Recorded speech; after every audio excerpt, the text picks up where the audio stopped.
The Avengers radio series, a cultural phenomenon in South Africa back in the 1970s. South Africa was a country with no national television service.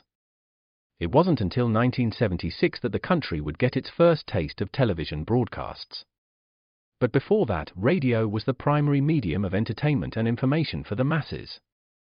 This was the context when The Avengers, a British spy-fi series, made its debut on South African radio and became a cultural phenomenon. The Avengers was a British television series that originally aired from 1961 to 1969. The show revolved around the adventures of John Steed, a suave and sophisticated secret agent, and his various female associates. The series was a unique blend of traditional spy thriller elements with science fiction and fantasy, which set it apart from other shows of its time.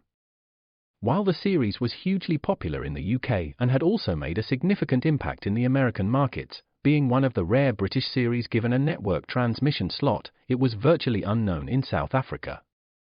This was primarily due to the lack of a national television service in the country until 1976. However, as a film series, The Avengers was able to gain some exposure in South Africa through film rentals. But it was the launch of the radio series that truly brought The Avengers to the masses in South Africa. Come and listen at www.myclassicradio.net. The Black Museum.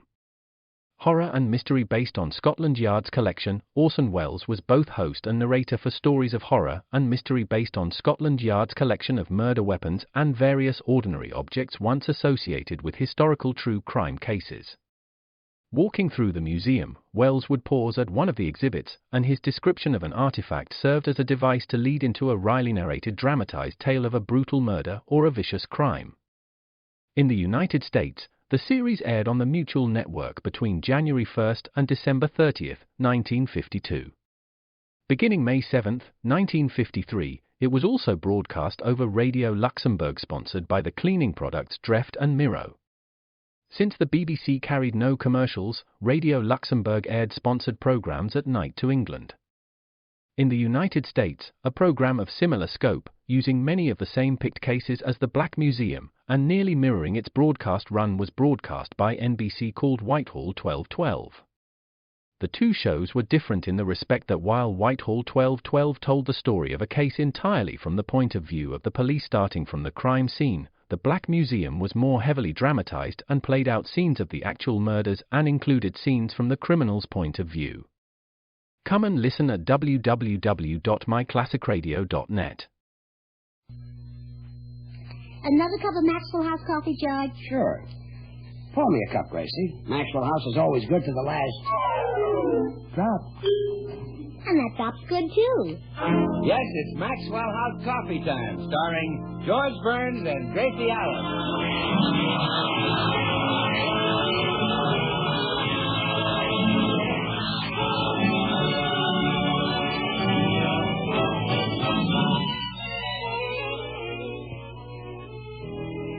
With yours truly, Bill Goodwin, that tough man of the screen, Dewey Robinson, and the music of Meredith Wilson and his orchestra. For your Thursday night comedy enjoyment, it's George and Gracie. And for your everyday coffee-drinking enjoyment, it's Maxwell House. Always good to the last drop.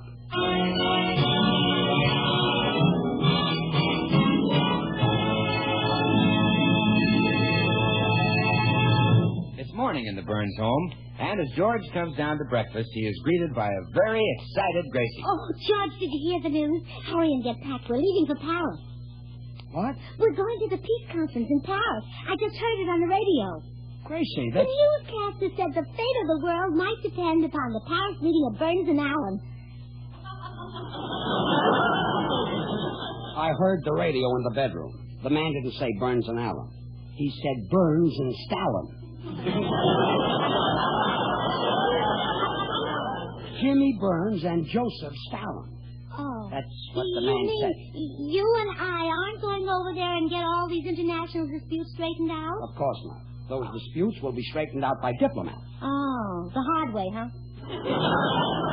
Yes, in the side pocket. George, look, would it be all right with you if I went to the Paris Peace Conference to report it for my newspaper column? Gracie, things are confused enough over there. You stay here. All right. But will you suggest some other subject for my column, then? Well, let's see. What interesting news have I heard lately? Oh, the Dionnes up in Canada had a new baby. Just one? Just one. Oh, that might make a good column. It would cheer up General Motors and the Ford plants. Cheer them up? Well, yeah, they think their production is down.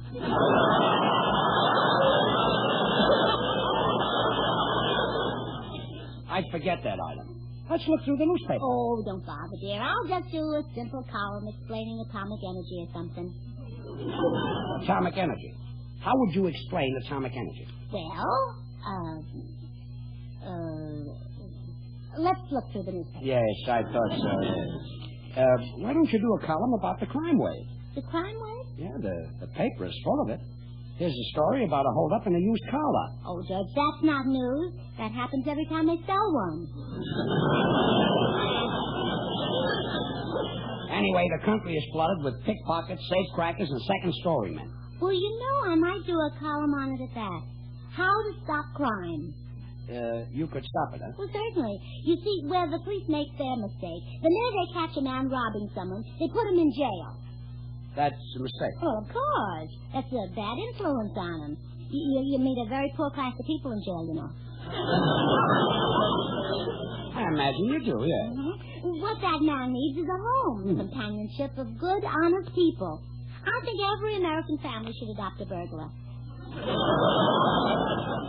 Gracie. If we did, we'd all have less to worry about. We certainly would.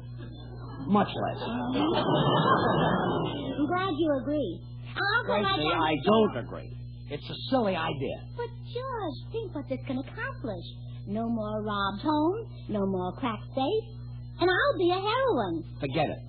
It'll be me against crime. Gracie Allen versus the crack safe. An even match if I ever heard one. I'm going to my office. Now forget this idea, and that's an order.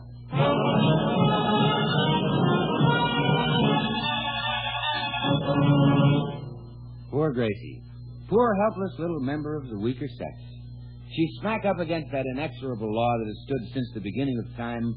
Man is the master and woman must obey. And Gracie's man has issued an order. So she can only do what women have done for thousands of years, pay absolutely no attention to him. We find her now looking for the jail where she hopes to get a crook to rehabilitate. Pardon me, officer. What building will I find the crooks in, please? Right here in the city hall, ma'am. No,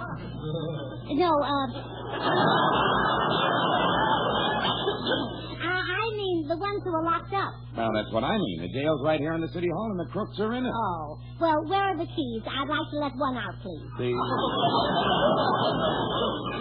The sergeant has the keys, and he's kind of busy right now. He's in there teaching a class in the traffic cop school. A school for traffic cops? That's interesting. I'll go in and find out what they study. All right now, fellas, you're almost got it. Now, let's take it once again. All together now. Pull over, buddy. Where's the fire?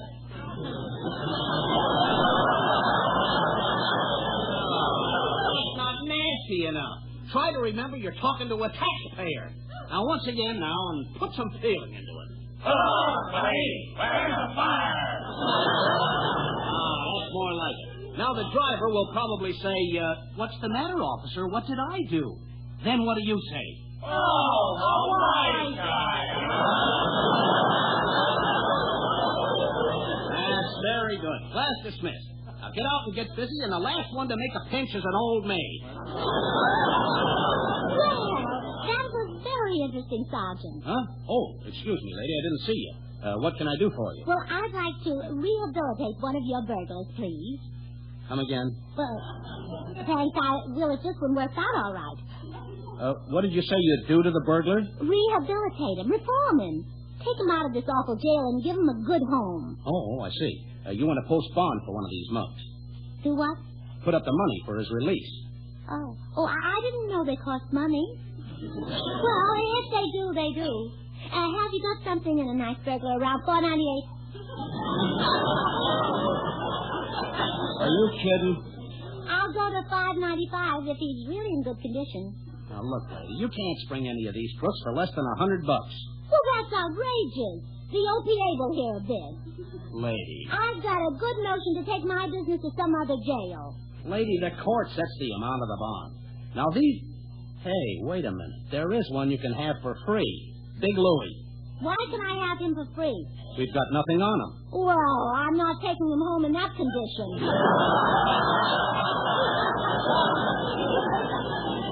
Lady, we've got no evidence against him. We know he's the biggest crook in 7 states, but we picked him up as a vagrant. Oh, well, all right, I'll take him. Okay, but let me warn you, Big Louie is a mighty tough gorilla. He is?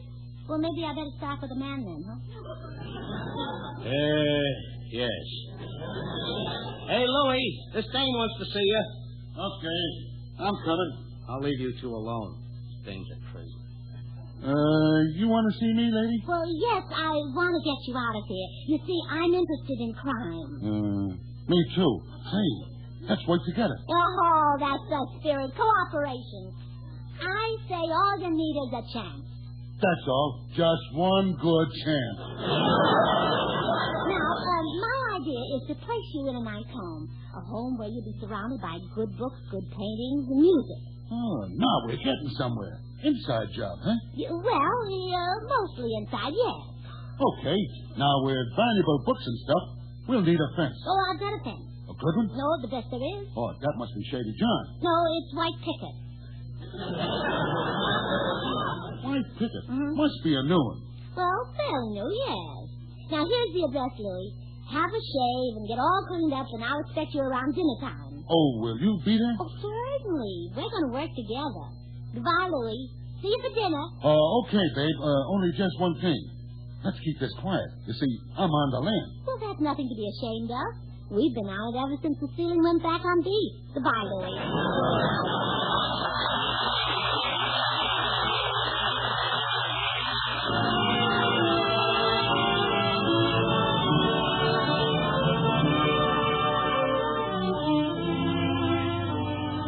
Shine on Harvest Moon.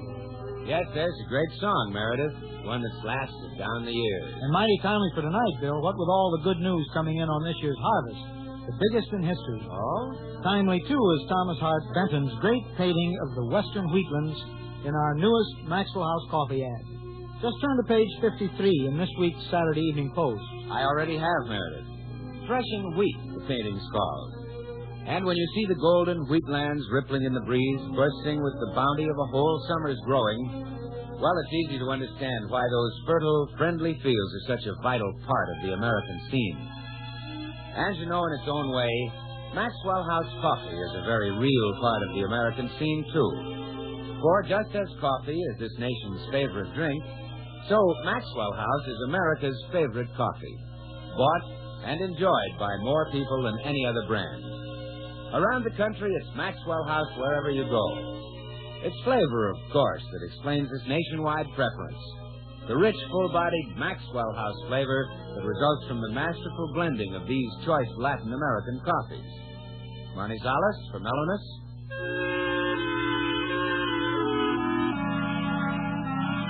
Medellins for richness.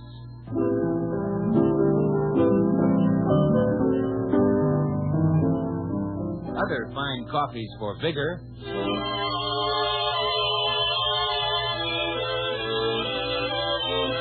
And Bucaramangas for full body.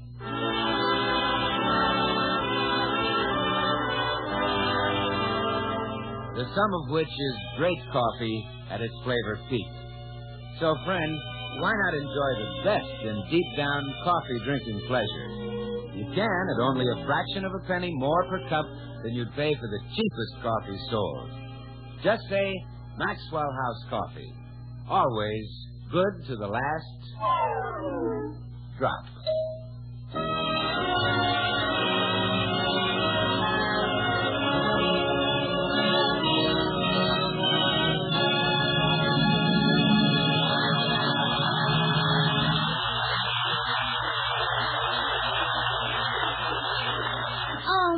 I'm so glad you dropped in. I'm in desperate need of advice. Always glad to be of help, Gracie. What is the nature of your problem? Well, you see, I went down to the city hall this afternoon and picked out a man to come and live here. His name is Big Louie. Gee, Willikers, do you think you like him better than Short George? Oh, Meredith, you don't understand. I'm not going to marry Big Louie. I'm going to reform him. He's a burglar. Oh. I have a brand new theory that will absolutely eliminate crime. Bully for you, Gracie. I'm convinced that if we can eliminate crime, we'll have far fewer criminals. My thought exactly. But George is too old-fashioned to accept my new theory. A stick in the mud, huh? Oh, yes. He's distrustful of all modern things, even his electric razor. He doesn't think he can shave with it? No, he doesn't think I can peel potatoes with it. Every new progressive thing I try to do, he blocks it. Now he's blocking my theory to eliminate crime. How so? Oh, he has a silly prejudice against keeping a burglar in the house. See, no vision. And vision is very important. You're right, Gracie. If it hadn't been for the vision of that great inventor, Fulton, we'd have had no steamboat. For sure. And if it hadn't been for the vision of that great architect, Jackson, we'd have had no stone walls.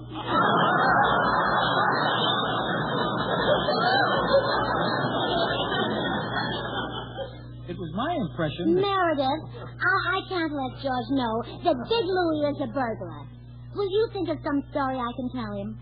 Well, why not tell him Big Louie's a plumber? Oh, well, he might be here a week. That'd give it away. Yeah, you're right. No plumber ever finished a job in that short a time. Oh, Meredith, you simply got it. Uh-oh, too late. Here comes George up the walk. Who will I tell him Big Louie is? Now, have no fear, Gracie. I'm sure that my nimble brain will rise to the occasion. Hello, sweetheart. Hello, George. Hiya, Meredith. Hello, all. Hello. Well, I'll just be running, Gracie. It was mighty nice of you to say that my new singer could come and stay at your house for a few days. New singer? With your orchestra, Meredith? Yes, George. Chap named Large Lewis.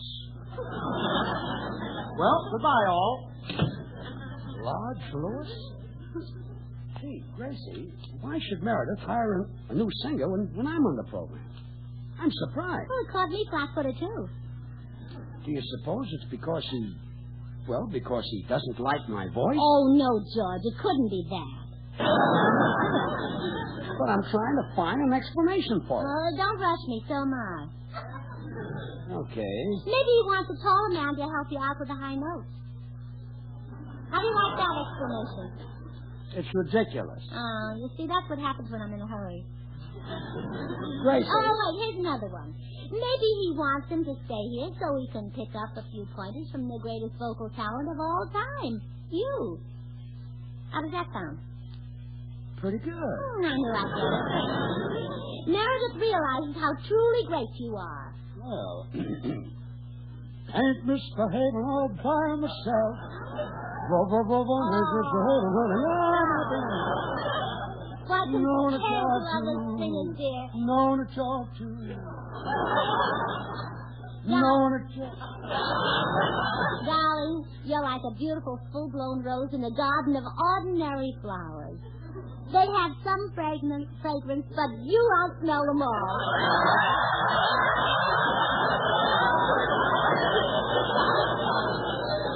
No to talk to you. Sing some more, George. Share the wealth that's stored up inside of you. Oh, great. Oh, please, George. Open the slot machine of your mouth. And pay me off with a jackpot of melody. Okay. I'm misbehaving, honey, all fine. Oh, you top sugar throat. Oh, have I? Yes. Guess Meredith knew what he was doing. After all, I have sung all over the country in vaudeville. Uh-huh. Oh, that's the phone in the den. I'll get it. No, dear. I'll answer it. It may be Big Louie, Large Lewis, the singer. I'll be right back, darling. Well, gee, I'll be glad when the kid gets there. I can teach him a few tricks. From time to time and every time, blessings come from above. It's our name, one of the same. Oh, gee. Found that door buzzer. Cut off my cadenza. Hello. Hello. I'm Big Louie. Oh, Large Lewis. Well, come in. Glad to meet you. Same here. George Burns is my name. You know, you and I are in the same racket. Oh, we are, huh? What towns did you work in, pal? Oh, I've worked in practically all of them. But I suppose Akron, Ohio is where they remember me best. They'd still like to get me back there. That's a coincidence. I'm wanted there, too. Well, another good spot for me was Milwaukee. They held me there for 12 weeks. Yeah? That was a tough break. Oh, I enjoyed it. What's the longest you were ever held in one town? Well, I did 3 years in Atlanta. Hey, you really weren't solid. That's solid I don't like to be in. They threw the book at me in Atlanta. Never had that happen. But I stopped a few tomatoes in Kansas City. Still, I can't complain. That's where I got my big break. A big New York booker came to see me, and I murdered him. Knocked off a bookie, huh? I really killed him. Gee, imagine a little guy like you killing people. I don't get it. Well, I'll show you how I did it. From time to time and every time, blessings come from above. Now I get it. Huh? That technique would kill anybody. Thanks. Do you work solo, or are you teamed up with somebody? Solo? I teamed up with a guy once, but he turned out to be a squealer. Yeah, I hate those tenors, too. You sing baritone, don't you? Who's talking about singing? Well, yeah. Aren't you a singer? No, I'm a burglar. Your wife came to the jail and sprung me this afternoon. So that's it. Gracie, come in here. Yes, sir. It's you. Oh. I want to talk to you, Gracie. She just left to visit some friends in Ireland. Come back here. So you went ahead with your crazy crime idea anyhow? Well, yes, dear. He's an awfully nice burglar, and I'm sure we can help him. Help him fully. I'll bounce him out of here on his ear. You're gonna do what? I'm going to help you. That's more like it.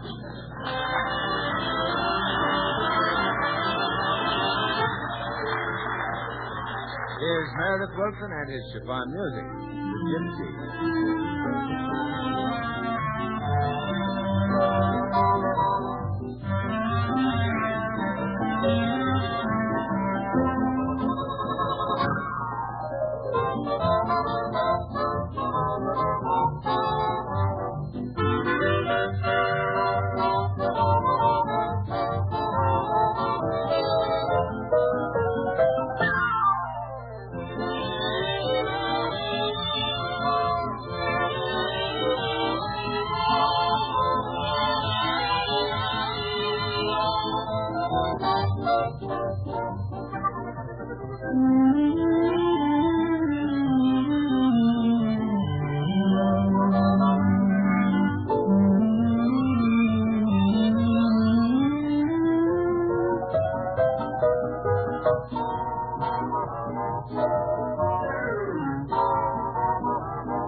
Gracie, listen to reason. We can't let Big Louie stay here. He'll steal us out of house and home. Oh, Judge, will you calm down? I'm going to rehabilitate the man, expose him to culture. But already the big ape has taken my ties, my cufflinks, my stick pin, my belts, and my shirts. Even swiped my shoelaces. Oh, darling, isn't that a small sacrifice to make for progress? This is an experiment that may benefit all mankind. Think of yourself as a pasteur. Well, I don't mind being a pasteur, but tell Louie to stop grazing on me.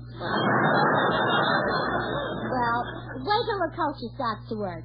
I'll introduce him to Bach and Brahms and Shakespeare. Gracie, he'll never be an honest man. Oh, how easily you pessimists give up. They said there'd never be electric refrigerators. They said there'd never be vacuum cleaners. They said there'd never be electric washing machines. But today, oh, come to think of it, that's a pretty poor argument, isn't it? Certainly is. Well, anyway, try to remember this is 1946. Don't be so backward. I still... Come in. Hi, Burnses. What goes on? Oh, we're having a little argument, Bill. How come? Oh, George is still living in the 1890s. Well, you can't blame him, Gracie. Those were the best years of his life.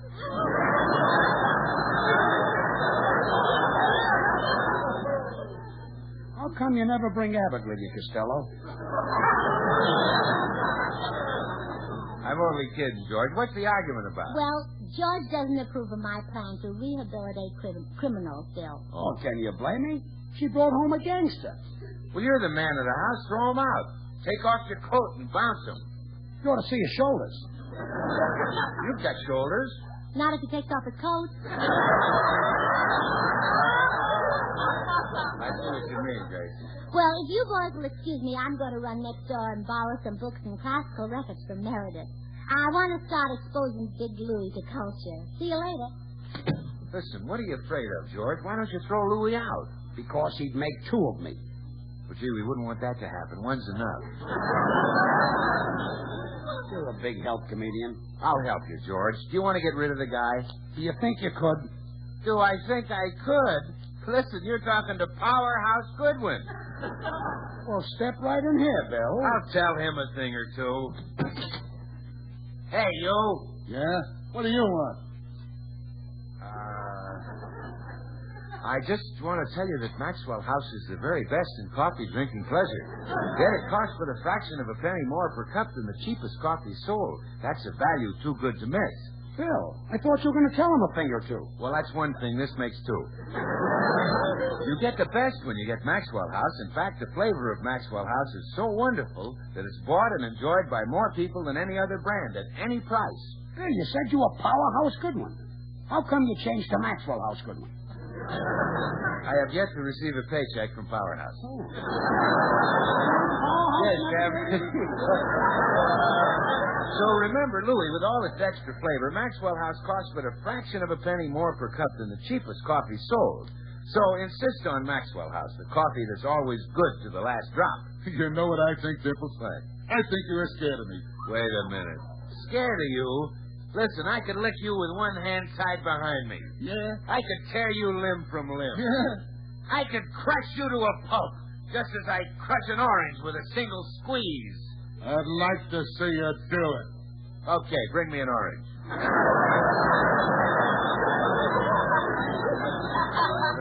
Well, here I am with the culture.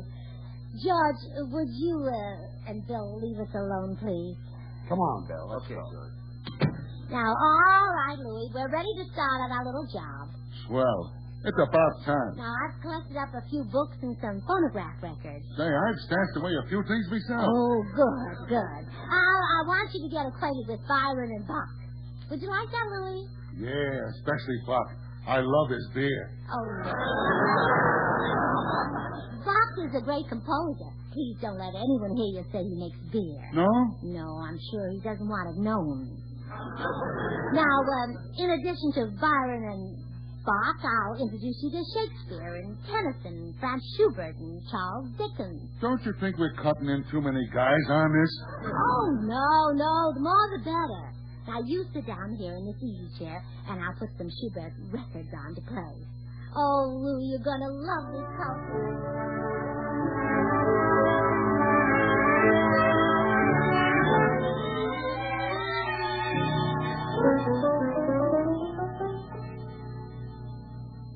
Well, George, I did it. Big Louie is now being exposed to culture. He is, huh? Yes. He's sitting in your easy chair in the den, up to his neck in refinement.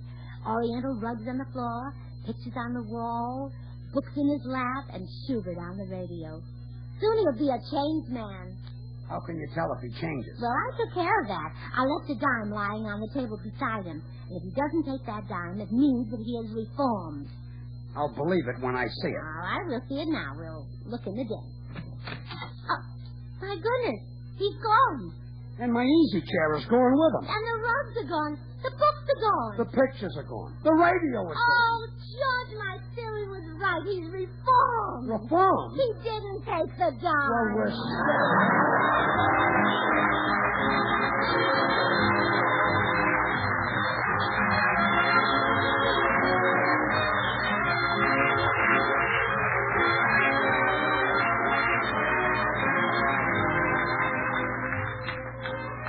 Until next Thursday, good night and good luck from the makers of Maxwell House, America's #1 brand of coffee. Always good to the last drop.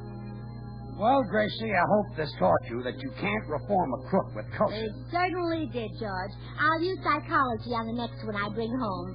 I'll just let him steal all he wants. Let him steal all he wants? Sure, he'll get sick of it. Gracie. That's the trick I learned when I was a tiny little girl. My mother bought a tremendous box of candy and said, "Here, Gracie, eat all you want and you'll get sick of it." And someday I will.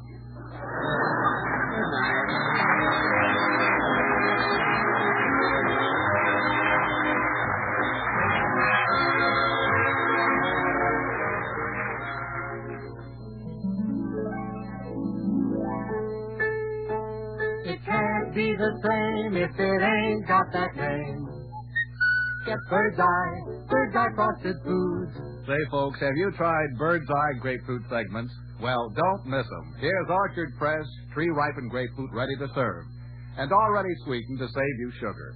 There's plenty of Bird's Eye grapefruit segments in the store. Get some tomorrow, but look for the Bird's Eye name on the box. Remember, get Bird's Eye and you get the best.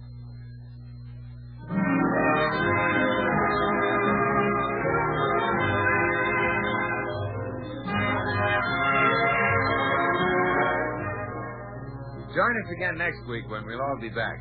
George Burns, Gracie Allen, Meredith Wilson and his orchestra, and yours truly, Bill Goodwin. The George Burns and Gracie Allen Show is written by Paul Henning and Keith Fowler. And now, stay tuned in for Noah Webster Says, which follows immediately over most of these stations. Good night.